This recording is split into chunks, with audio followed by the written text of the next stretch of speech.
Hello बच्चों, कैसे हो? बढ़िया। सरफेस केमिस्ट्री का लास्ट टॉपिक है ये।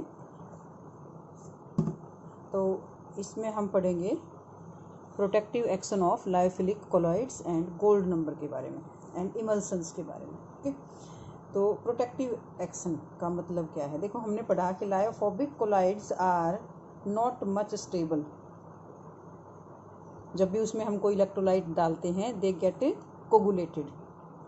तो उनको कोगुलेशन से बचाने के लिए अगर हम उसमें लायोफिलिक कोलॉइड की मात्रा डाल दें, थोड़ी सी अमाउंट लायोफिलिक कोलॉइड्स लाइक गम, सोप, जिलेटिन एटसेट्रा, तो they can be stopped from coagulation.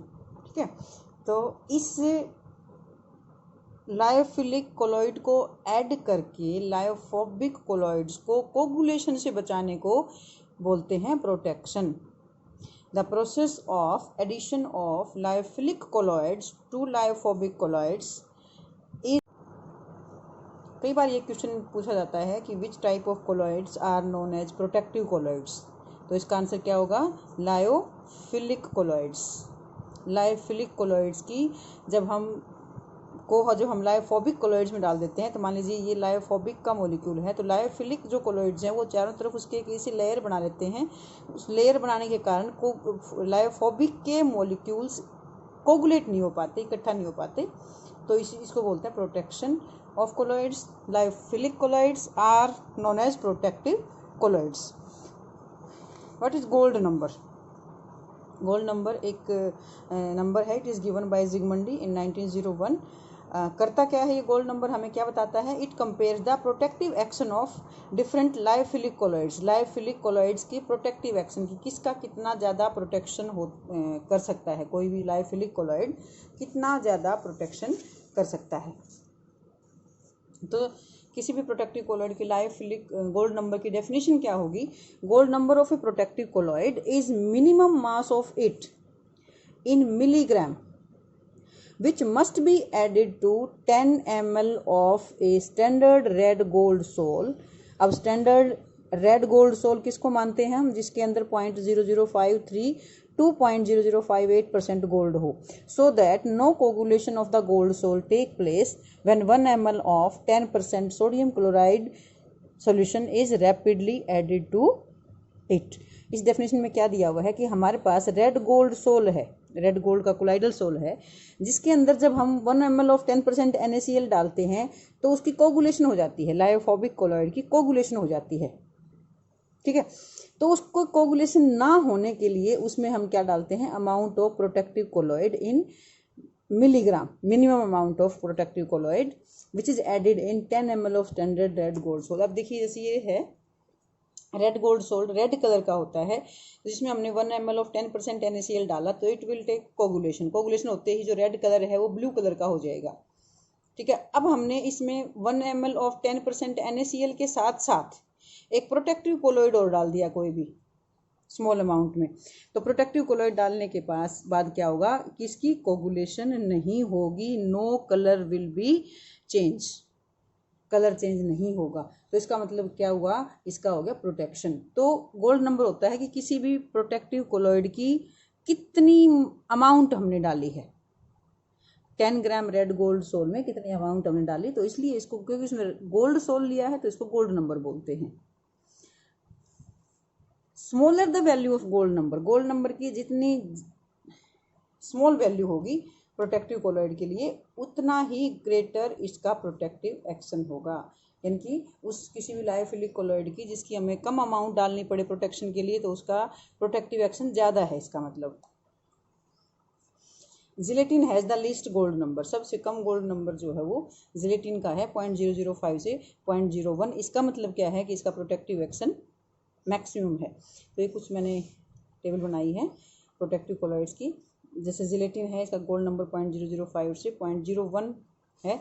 इसका रेसिप्रोकल क्या होगा? यानी कि इसका प्रोटेक्टिव एक्शन 200 से 100 टाइम्स। ऐसे ही कैसीन, दूध में जो प्रोटीन होता है कैसीन, कैसीन जो होता है 0.01 से 0.02, हीमोग्लोबिन 0.03 to 0.07, एल्बुमिन जो एग में होता है 0.1 to 0.2। पोटैटो स्टार्च के सबसे हाईएस्ट गोल्ड नंबर होता है, इसलिए उसका प्रोटेक्टिव एक्शन सबसे कम होता है 20 to 25। That about gold number. अब गोल्ड नंबर पे एक छोटा सा सवाल आता है, न्यूमेरिकल देखते हैं हम। 50 ml of standard red gold salt needs 0.05 milligram of gelatin for its protection from coagulation. Calculate gold number of gelatin. 50 ml of red gold salt needs 0.05 milligram, और हमने डेफिनेशन में क्या किया था कि 10 ml रेड गोल्ड सोल के लिए जितनी अमाउंट चाहिएगी वो उसका गोल्ड नंबर कहलाता है। तो सिंपल सा सवाल है ये। 50 ml के लिए रिक्वायर्ड है 0.05 मिलीग्राम, और हम निकाल लेंगे 10 ml के लिए कितना रिक्वायर्ड है। तो 10 ml के लिए रिक्वायर्ड होगा 0.01 ml ऑफ जिलेटिन। तो जिलेटिन का गोल्ड नंबर कितना हुआ 0.01 नंबर है, इसलिए नंबर के आगे कोई यूनिट नहीं लगेगी। मतलब रिक्वायर्ड अमाउंट तो होगी 0.01 ml, लेकिन इसका जो गोल्ड नंबर की जो वैल्यू होगी that is 0.01। Okay, now we will study the last topic, emulsions. What are emulsions? तो इमल्शंस भी कोलाइडल सॉल्यूशन होते हैं। The colloidal solutions in which the dispersed phase and the dispersion medium both are liquids, दोनों ही liquid होते हैं, तो उनको हम कहते हैं इमल्शंस। तो इमल्शंस जो हैं बहुत दोनों लिक्विड्स को स्ट्रांगली हिलाने से प्रिपेयर हो जाते हैं आराम से, लेकिन क्या होता है कि ज़्यादा स्टेबल नहीं होते। उसको हम अगर थोड़ी देर के लिए छोड़ देते हैं तो वो दोनों लेयर जो है वो सेपरेट आउट भी हो जाती हैं। जिस तरह से आपने घर में देखा होगा कि लस्सी जो बनाते हैं हम, लस्सी वैसे तो अगर हिला दें तो सारा मिल जाता है, अदरवाइज उसको स्टैंड अप कर दें तो हम लस्सी और पानी सेपरेट हो जाते हैं। ऐसे ही पेंट के डब्बे मार्केट से जो आते हैं, कई साल अगर रखे रहें पुराने हो जाते हैं, तो उनके ऊपर एक लिक्विड सा हो जाता तैरने लगता है। तो ये इसका मतलब क्या है कि डिस्पर्स्ड फेज और डिस्पर्सन मीडियम जो है सेपरेट आउट हो जाते हैं। तो ये सेपरेट आउट ना हो इसके लिए एक और सब्सटेंस डालते हैं, उस सब्सटेंस को बोलते हैं इमल्सिफायर और इमल्सिफाइंग एजेंट। ठीक है, तो जनरली जो इमल्सिफायर एजेंट होते हैं सॉप्स हैं, सल्फोनिक एसिड्स हैं, लायोफिलिक कोलॉइड्स हैं like starch, gum, protein etcetera, they are used as emulsifiers.